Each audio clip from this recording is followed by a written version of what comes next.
Have you ever heard of Comparanoia? I made it up, and I'm pretty sure you've had it. It's that thing that happens when you're around accomplished, interesting, impressive people, or maybe scrolling social media, and instead of feeling inspired, you start feeling like you don't quite measure up. It's comparison, but with a spiral attached. I had a bad case of it recently, and I want to tell you what happened and what got me out of it. I'm Yvonne Marchese. Hi, I'm the host of the Late Bloomer Living podcast, and this is where we talk about reinvention, curiosity, and what it really means to bloom in midlife and beyond. So let's get into it. Here's what happened. A little while back, just a couple of weeks ago, I had the great privilege of being invited to speak at an event called Quest. It was created by the remarkable Diana Place of Third Act Quest. And if you don't know Diana's work, I'm going to put a link in the show notes because it's really worth knowing about. So Quest was a gathering of women in their third act, a really special one. It was a gathering for women who are asking the big questions. How do I want to live now? What matters? What am I going to do with this next chapter? Diana created a space that was part retreat, part storytelling festival, part celebration. And the centerpiece of the whole experience is women sharing their aha stories. You know, those pivotal moments or the wake-up calls, the turning points that set them on a new path. It was exactly my kind of room. And here's the thing, I wasn't just there as a speaker, I was also there as a photographer. I was the event photographer, which meant I had a front row seat, literally, for the entire experience. I was behind the lens for days, watching these women take the stage and share their stories. And I was moved. Genuinely, deeply moved. These were accomplished women, women with dramatic, powerful, life-changing stories. Women who'd built things and survived things and become things. Some of them were women I've admired from afar on LinkedIn, and I was watching all of it through my camera, fully present, genuinely inspired. And then, as my turn to speak got closer, the inspiration, it started to shift. My talk was on the last morning of the event, which meant I had days to soak it all in before I had to get up there myself. And that's when Comparanoia started to kick in. In the quiet moments when I was alone in my room, running through my talk for the umpteenth time, that's when the voice showed up. Her story is more dramatic than mine. She's more accomplished. She's more credible. She's more everything. You know the drill. So, for just a second here, I just want to give a shout out to the woman who was my story coach for this event. Diana provided all the storytellers with story coaches. Amazing. And my story coach was Amy Nubson. Each of us had 7 minutes on stage. And in my case, that was 7 minutes to tell a story that spanned decades. But Amy helped me to find the heart of it. She helped me to pull out the most impactful elements and just let go of the rest. And that kind of help, that was invaluable. I'm so grateful for it. I'm gonna link to her in the show notes also. But here's the thing, even with the great coaching and a story I believe in, the comparanoia still showed up. Because that's what it does. It doesn't care how prepared you are. And now here's what I want to name about the comparison trap in midlife specifically or beyond, because I think it hits differently than the comparison that we did when we were younger. When you're 20 or 30, you compare yourself to someone, there's a quiet voice in the back of your head that says, I'll get there. I could still do that. There's runway. There's time. But when you're in your 50s or older, when you're in a room full of women who have lived, that comparison comes loaded with a whole different set of questions like, is it too late? Did I waste my chance? Did I choose wrong? Have I done enough? Am I enough? Which ironically is kind of what my whole story was about. You know, it's not really about the other women at all. It never is. It's about your own unlived possibilities, your own timeline, the gap between who you are and who you thought you might be by now. I think it was Theodore Roosevelt who said comparison is the thief of joy. I might have that wrong, but you know that we've all heard that quote. Anyway, comparanoia, it's the thief of presence. And it's sneaky about it. Sometimes it waits. It can steal your presence in the moment, for sure. But sometimes it does wait, and it sneaks up on you. It catches you when it's quiet, when you're alone with your thoughts.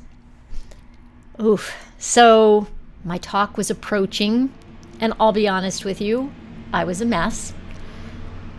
Because here's another thing about me. I cry when I do public speaking. Yeah. I've gotten really comfortable on camera here. You know, the podcast, live streams, interviews, all that feels pretty easy and natural to me now because I've done it a lot. But getting up in front of a room of real live humans, that's a whole different thing.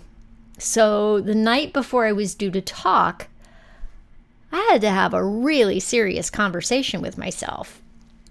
And here's what I said, or something close to it. I was like, Yvonne, this is not about you. You weren't invited here to be the most impressive person in the room. You were invited here because you have a message that might matter to someone else.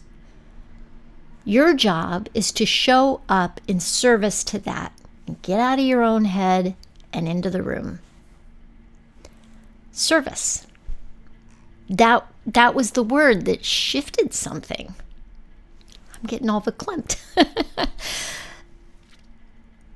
Because when comparanoia takes over, I'm completely focused on myself or how I measure up, or how I'm being perceived, or whether or not I belong. It is ironically one of the most self-absorbed states that we can be in, even though it feels like the opposite. But when I redirected towards, why am I here? What do I have to give? Who needs to hear this? Something loosened. Not completely, but enough. I got up there, I gave my talk, I cried, of course, I cried, but I got through it. And there were points of the talk that were, crying would be appropriate, we'll say. Anyway, afterward, women came up to me and said things that reminded me exactly why I do this work, why the message matters, why I matter. Not because I was the most accomplished person in the room, but because what I had to say landed for someone. And that's everything, isn't it? Here's what I keep thinking about since then. When I was in that room behind my camera, watching those women take the stage, I was genuinely present. That's just the way I am behind my camera. I was genuinely moved. That part was real. The comparanoia didn't ambush me there in that moment this time. It waited. It caught up with me in the quiet moments when I was alone, running through my talk, when I had just enough silence to let it in. And that's exactly the thing about it. It's sneaky that way. It doesn't always hit you in the moment. It waits until you're alone with your thoughts. I think I might have said that already, but I'm saying it again. Which is why I think curiosity is such a powerful antidote. So bear with me here. Because curiosity is what I was doing in that room. Leaning forward, wondering, taking it all in. How'd she get there? What can I learn from this? What does she know that I don't? The comparanoia came when I turned the lens back on myself. And curiosity is what brought me back. And here's the thing I've come to believe. Curiosity and comparanoia cannot exist in the same moment. And here's the thing I've come to believe. Curiosity and comparanoia cannot exist in the same moment. They just can't. Try being genuinely curious about someone while simultaneously using them as a measuring stick. You can't do it. One cancels the other out. So how do we actually get out of the trap when it shows up? Here's what worked for me and what I keep coming back to. Number one, name it. Just say it out loud if you can. I'm in comparanoia right now. That tiny bit of distance is everything. Once you name it, you have a little bit of choice about what to do next. You don't have to judge yourself for it either. It's a very human response. Just notice it. Number two, get curious instead. The moment you catch yourself in the spiral, try flipping to a question. Instead of, she's so much more accomplished than I am, try, I wonder what her path looked like to get here.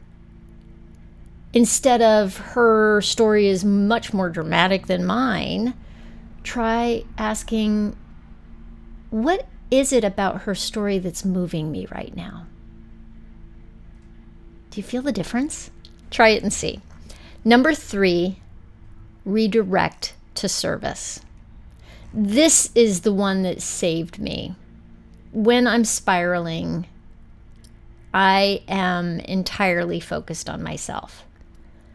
Redirecting to what am I here to give pulls me out of that loop almost immediately. That works outside of public speaking too. It's worked for me at networking events. I used to be really terrified of networking events, but I have learned in the past few that I've gone to that if I just go in with the idea of making the other people as comfortable as I can and knowing that they may be as uncomfortable as I am, it gives me something to do in service. So ask yourself, what am I here to give in this moment?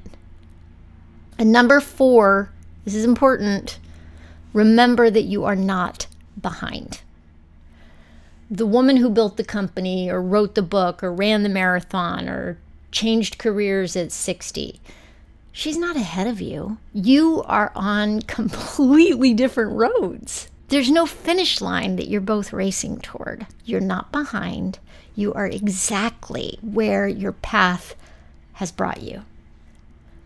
And your path is not finished. So here's my challenge for you this week.